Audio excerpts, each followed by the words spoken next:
সারা বাংলাদেশকে 5ই জুলাই আন্দোলনের মাধ্যমে 5ই আগস্ট আন্দোলনের মাধ্যমে আমরা স্বাধীন করেছি।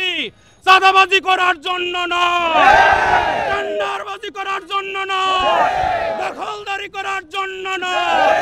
চাঁদাবাজদেরকে বলতে চাই, আর যদি বাইতুল মুকাররমের আশেপাশে চাঁদাবাজি করতে চান, পিঠের চামড়া থাকবে না ইনশাআল্লাহ।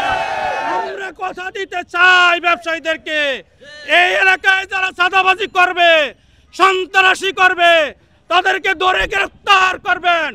আমরা তাদেরকে আইনের হাতে সোপর্দ করব, উপযুক্ত শাস্তির ব্যবস্থা করব ইনশাআল্লাহ। সংগ্রামী সাথী ও বন্ধুগণ, আপনারা কি চাঁদাবাজ আসলে প্রতিরোধ করবেন?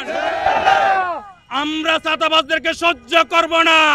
যারা চাঁদাবাজি করবে, টেন্ডারবাজি করবে, আমরা তাদের কাছে বাংলাদেশ ইজারা দেই নাই। এই দেশ আমাদের প্রিয় মাতৃভূমি, এই বাংলাদেশকে রক্ষা করার দায়িত্ব আমাদের।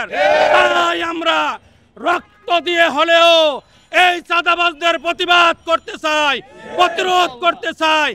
এরপরে আমাদের প্রিয় মাতৃভূমিকে সুজলা সুফলা মাতৃভূমিতে পরিণত করতে চাই।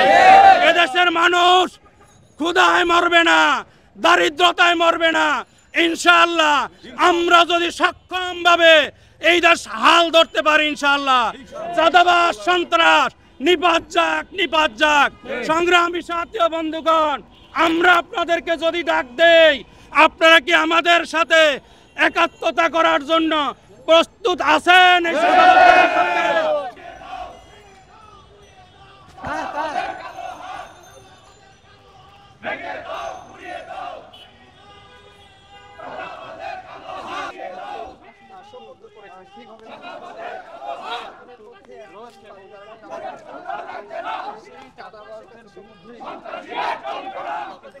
ব্যবসায়ীরা